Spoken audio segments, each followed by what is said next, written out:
We're now on Unit 3, and we're going to go over reading two-way frequency tables.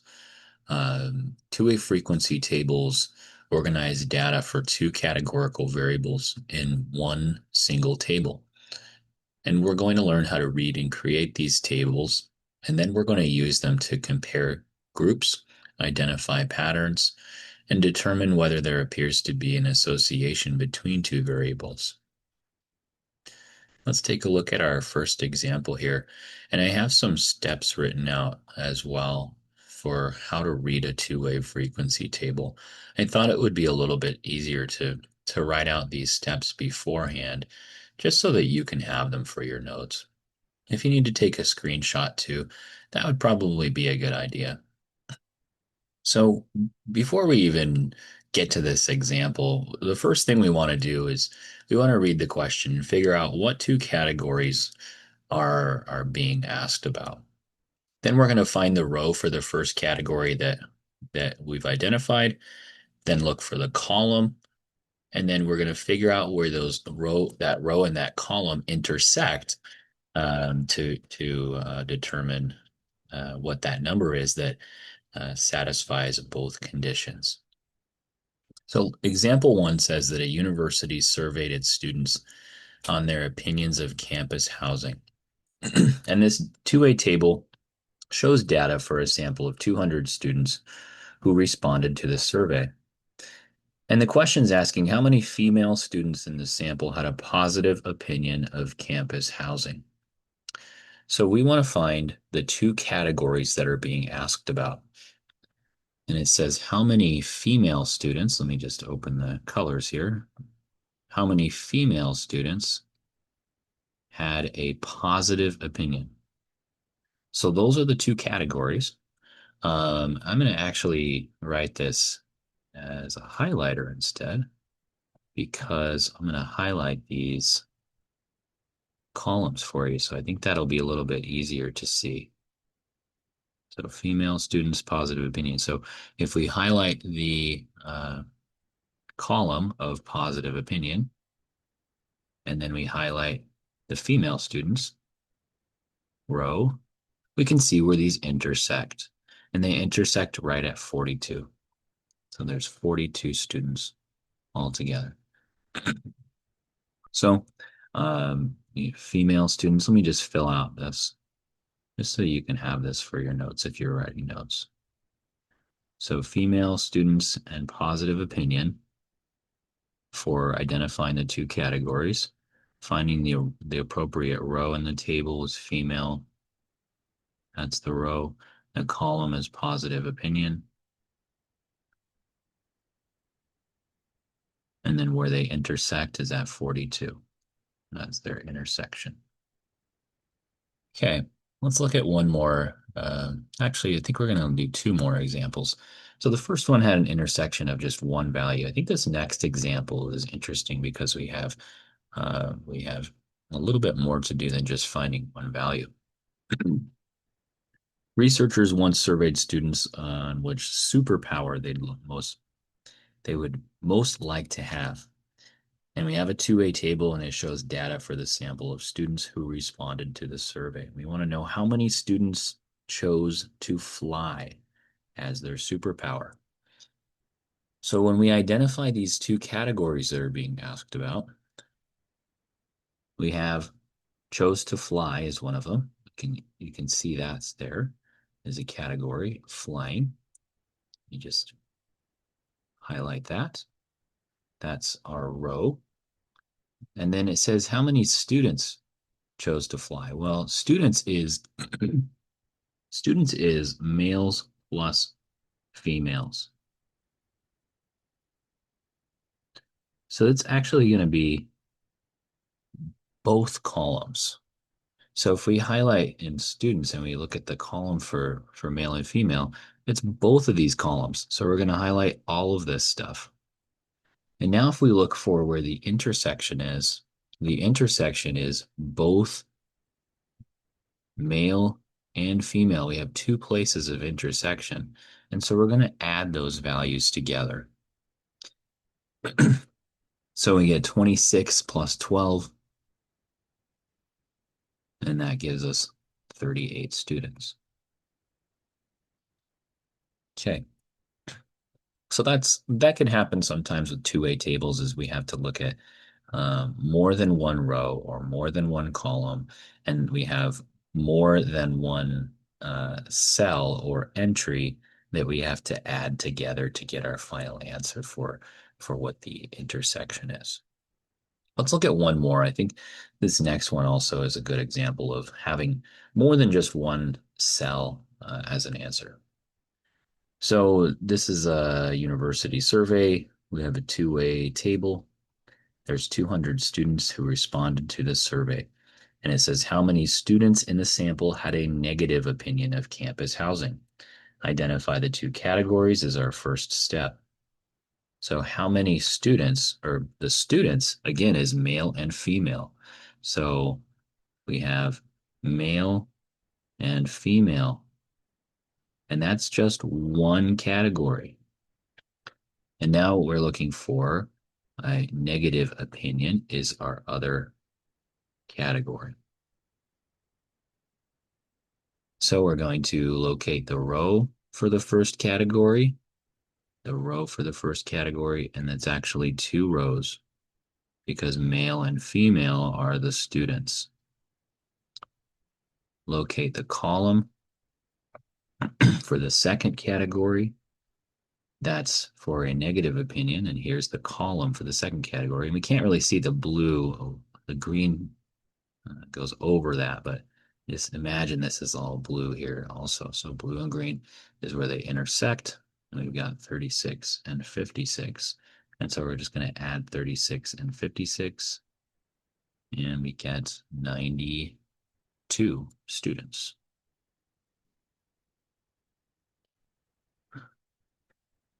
Okay. All right. The next section is going to be on creating two-way frequency tables. And we've already seen that a two-way frequency table can organize data for two different categorical variables. And we just have to know that we're going to place these numbers in the correct rows and columns based on the categories. And so I like these because it's almost kind of like doing a puzzle when you're figuring this out. So you start with the information that you know for certain, and then just work your way through the two-way table. And we're going to make sure that everything adds up at the end also. But our first step for creating a two-way frequency table is to, again, identify the two categorical variables. And let's read the question first. Since most of these steps are very similar in terms of figuring out what variables are, there's a little bit of a difference in the steps here. But let's look at the example problem. So this is about a veterinarian that asked each of their 18 patrons if they have a dog. They also asked each person if they have a cat. So keep in mind, people can have a dog and a cat. It's possible to have both. And the Venn diagram shows the data that she collected. Complete the following two-way frequency table. And we have columns that says has a cat, does not have a cat, and then rows is have a dog, does not have a dog. So the two categorical variables is the first one is has a cat. Those are our columns. And we can say yes or no. And the second one is has a dog. And those are the rows. And we can just say yes or no. Okay. And determine the categories for each variable. We actually just did that here is the yes or no question for determining what those categories are. Do they have a dog? Yes. Or do they not have a dog? Would be no. Okay, so for step 3, we're going to count the observations that belong to each combination of the categories, and we're going to place the count in the appropriate cell of the table. Remember, these are called cells. Each individual box is a cell. So let's start with the first one. I think the easiest to identify for me anyway is on a Venn diagram is the intersection So all of what's in the blue, it means that they have a dog. All of what's in the red means that they have a cat. And if there's blue and red, it means that they have a dog and they have a cat. And that's called the intersection on a Venn diagram. So this is called a Venn diagram. So the intersection of that means that they have both. So have both. And that equals 7. So now we're going to find on the two-way table where they have both. So have a dog, that means yes, they have a dog. Have a cat, yes, they have a cat. And it intersects at that cell, and that's where we put our 7. The next one, and I'm just doing these in any order. It doesn't really matter what order that you do them in. The next one is that I'm going to choose is they have a dog only. So has a dog. And I'm just going to write here, no cat. So if they do have a dog, but they don't have a cat, that is 5. That's all the blue. There's no red that overlaps with that. That means that 5 of them have a dog, but they don't have a cat. And if we look here at the intersection, that goes right there. The next one is that I'll choose is they have a cat, which means they have no dog. So if they have a cat and no dog, that's the 6 here. It's only the 6 that's in this portion of the red circle. So that's equal to 6. So that means that they have a cat. So we'll find have a cat here, and then does not have a dog. 6 goes right there. And then finally, does not have a cat, does not have a dog. I'm just going to write this as neither, just to save us some time. And neither means that it's outside of the Venn diagram, but it's still located inside of the set. I suppose we could say so. This is 0 is neither. Okay. And then the last step is check that all observations have been accounted for. So sometimes when we do Venn diagrams, or sometimes we might miss something. So in the beginning, it says there's 18 patrons. That means that we should have all of these values add up to 18. So 7 plus 5 is 12, plus 6 more is 18. And so we can check that we have 18 in both. And we can also check the Venn diagram and make sure that we have 18 in the Venn diagram. 5 plus 7 plus 6, that gives us 12 plus 6 is 18. So you have 18 in both the diagram and in the two-way table. All right, let's look at another example. This one's not a Venn diagram. This next example gives us some information, and by process of elimination, we should be able to find all of these values. So this is about 19 people in Jonas's travel group, and we have some information on those 19 people. 5 members have been to both the US and Australia. 11 people have been to the US. 12 people have been to Australia. And we want to help Jonas organize his results in a two-way frequency table with have been to the United States, has not been to the United States, has been to Australia, or has not been to Australia. And so the two categorical variables is, have they been to Australia?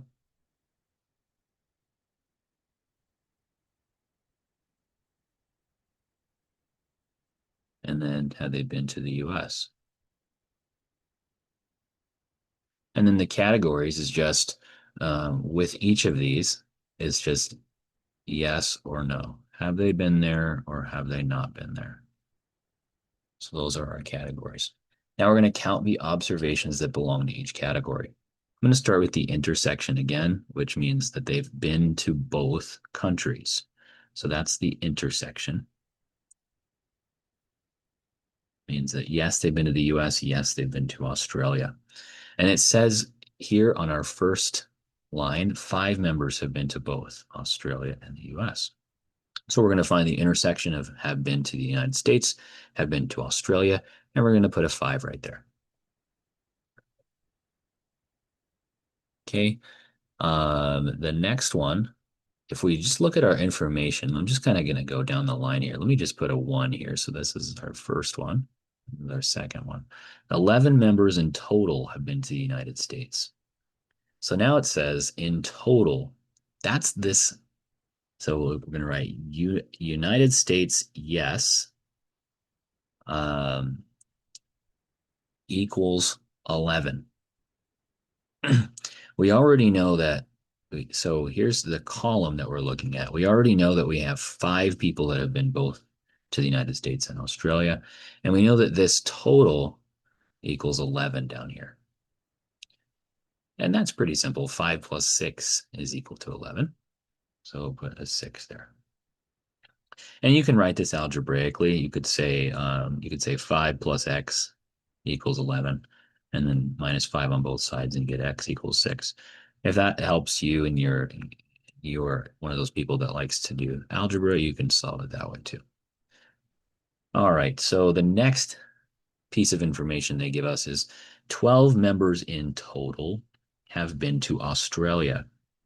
So that's yes, Australia. So I'm going to write Australia, yes, equals 12. I'm kind of running out of room here. Let me scoot up a little bit.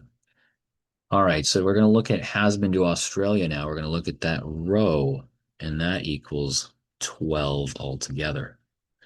So we can sort of do that and say that's our total of 12 on that row there. And so we can write 5 plus x equals 12. Well, let me just do y since we did x on the last one. That's usually a good idea to use 2 different variables. But anyway, so now we have y is equal to 7. We minus 5 on both sides. Y is equal to 7. And that makes sense. 5 plus 7 is 12. Okay, so now we don't have any more information left. We have to figure out what's this last cell. Well, we can sort of do that by looking at step 4 where it says check that all observations have been accounted for. We know that there's 19 members altogether, and that means that there should be 19 total entries in all 4 of these cells. So you have 5 plus 7 is 12, plus 6 is 18.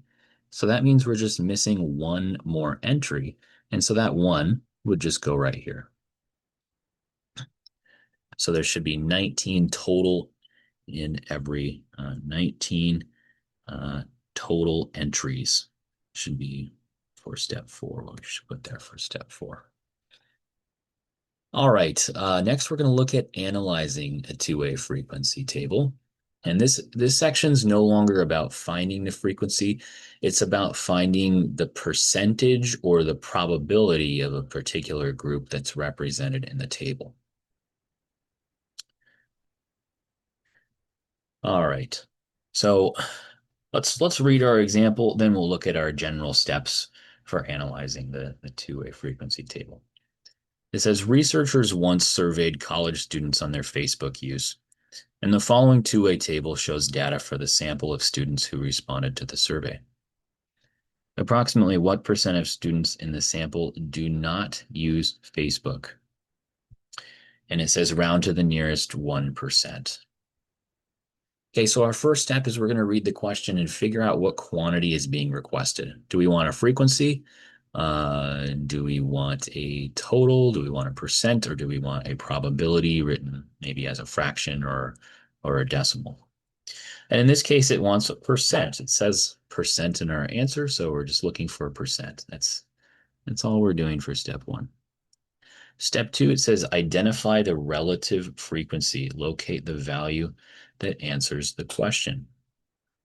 Okay, so the value that we're looking for is students that do not use Facebook. In red, they do not use Facebook. Okay, so the value that answers the question is we're looking for the total students that do not use Facebook.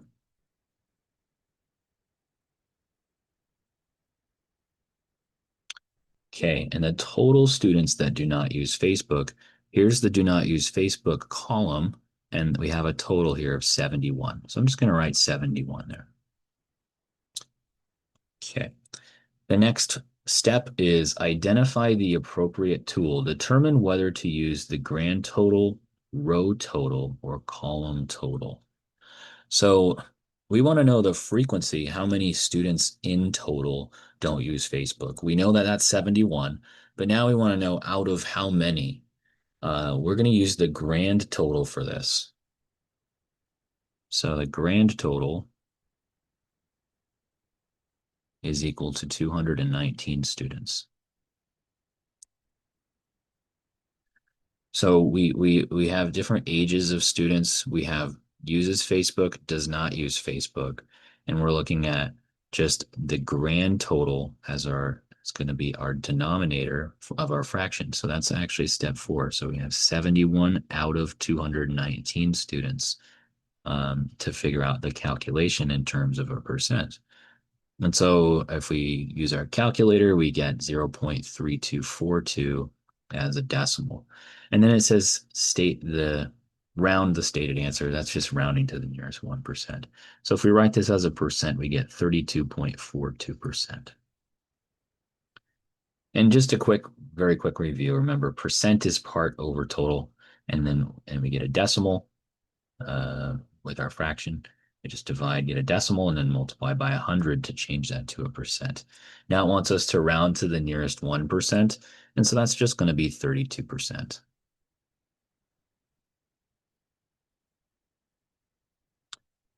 All right, let's take a look at a couple more of these. So again, we have researchers that surveyed college students on their Facebook use. And the following 2A table shows the data for a sample of students who responded to the survey. So we have a very similar looking table. In fact, it looks like it might even be the same data from earlier. And yes, it is. This time, though, we're solving a different question.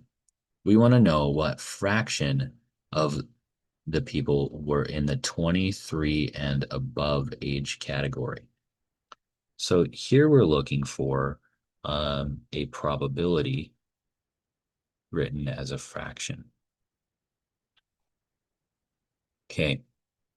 Step 2 says identify the relative frequency. We're going to locate the values that answer our question. So the 23 and above category here's 23 and above, and we want to know of the students. That means the total students. So whether they use Facebook or they don't use Facebook, we just want to know how many are in the 23 and above category. Okay, so we have 137 students that are 23 and above. I'll just say 23 plus students. Okay, and then we're going to identify the appropriate total. So we want to figure out what is our total we're comparing this to. Well, again, we want to know of all of the students in the sample. And so if we're talking about all of the students in the sample, we're going to use the grand total. So that's all students in the sample.